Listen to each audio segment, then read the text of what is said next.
Yo, what is going on, guys? Lottery Stocks here. Welcome back to the channel. Welcome to the channel. If you are new, consider hitting that like button, consider hitting that subscribe button, and joining the free Discord in the description where we talk stocks and just hang out. Today, we have something weird going on with AMC, right? So, we're not talking about this bounce back that we had midday, but we're talking about yesterday, and it's really weird, right? Don't forget, we're gonna come to the price prediction in a couple minutes, but I wanted to go over something that was pretty weird. And I even called this out in my price prediction video for this day, right? I expected us to be trading in this large region up here. We got rejected and we got sent down about $52 to all the way about $46 in one day. So about a $6 drop, and not even including pre-market and after hours. Otherwise, it would have been like an $8 drop, okay? This, I was going to say, I said in my last video, I want to see what percent of the dark pool was traded. I want to see what happened in the dark pools, because this did not seem right. This didn't seem like natural selling yesterday. We got hammered down. So what's pretty weird is, if you don't know, it's not going to show the data till the day after, which is today. And over here, I'm looking at the data, right? And then we have another one of these, non-applicable. To me, this is pretty weird, and I don't like seeing this, especially when we see a weird day like that where we get shot down and you can tell that it's not natural selling. I don't like that. I feel uneasy about it, and I don't think it's right, and I don't think the data's right, and I don't think everything we're shown is right and the chart movement is right. I think obviously something's happening in the background, and it's just a coincidence that we don't have the data for yesterday in the dark pool, right? So with that out of the way, guys, there's a few things I wanted to talk about, okay? Now, we got shot down today, early morning. Everyone was like, damn, what happened? And yesterday, everyone was like, damn, what happened? Why are they doing this? Well, there's a couple of reasons, right? So first of all, the amount of call contracts right now, you guys can see right here, 125,000 calls in the money and 409,000 out of the money. Do you know how much gamma that could trigger? That could trigger us to fly. And not only that, if you don't know, quadruple witching day is coming up on Friday. I did mention this in my last video, but I had trouble. YouTube was giving me upload problems with that video, so I don't even know how it came out, what happened. It's just there. I was thinking about deleting it, but YouTube just gave me a hard time. Quadruple witching day on Friday, okay? So coming that day, coming around that time, all of the things that are expiring on that day is going to increase volatility in whatever. Chances are it's going to increase volatility by an insane amount in whatever direction the stock is already trending in. So my best bet is that they're pressing us downwards and trying to press us to the downside. So come Friday, that heavy volatility is going to yank us down even more. Because, guys, remember, if it was in our favor, that could be crucial. That could be a very, very big problem for these institutions that hold short positions in the stock.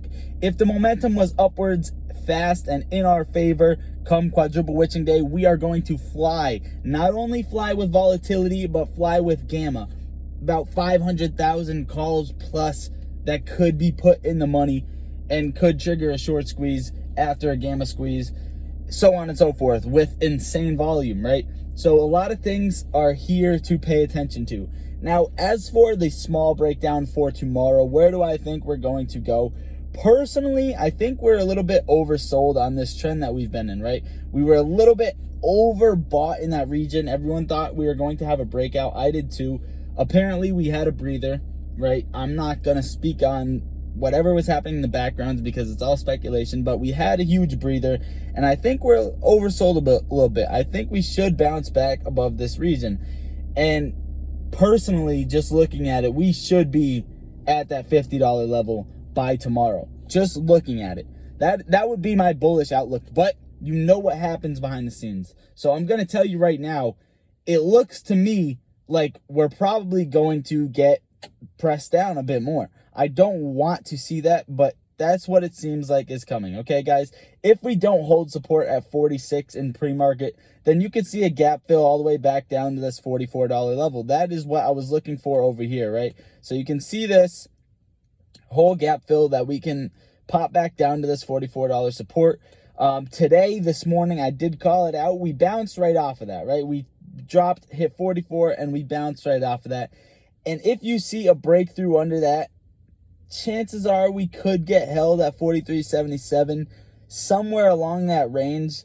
But other than that, you're going to see a major sell-off depending on if we see that, right? But what I'm looking at right now is honestly something like this, okay? I'm seeing something along the lines of a dip in pre-market. Now, I could be wrong, guys. Just take this with a grain of salt.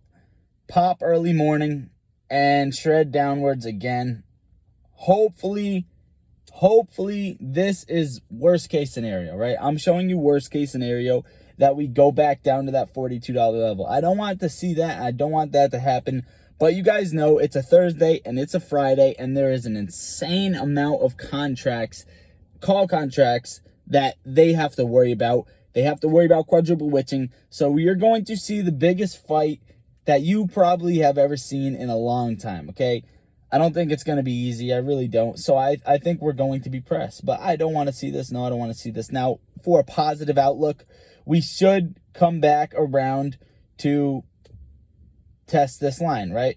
If you want a positive outlook, you could see a little bit dip, pre-market climb, and we get around somewhere around this range, okay? We need to get back around somewhere this $50 range, right where this trend line exceeds, and we need to be somewhere right here, okay? We have this space. We want to get this space. The last time we jumped out here, we didn't really hold support anywhere. We kind of jumped and then got sunken back in. We need to build support above that $49 level and that $50 level. That is what I'm looking for as the bullish outlook, but prepare for the worst. This is really just for clarification. The apes aren't going to sell, guys. You guys aren't going to sell because you watching this video, I know you're diamond hand, diamond nuts, baby, diamond apes, whatever you want to call it, guys, whatever you want to call it. That is pretty much all I got for you guys for this video. Considering that like button, it gets it out to more apes, gets the video out to a lot more people, maybe new investors for the stock. I love you all, guys. Please consider joining the free Discord. We have 70+ members. It's free. We talk stocks, just hang out. I don't really know what else to say, guys. I love you all. Lottery Stocks out. Have a good night. How we gonna get to this bag when we focus on gunplay, but trapping is all that we got. All of us gonna make it one day like church.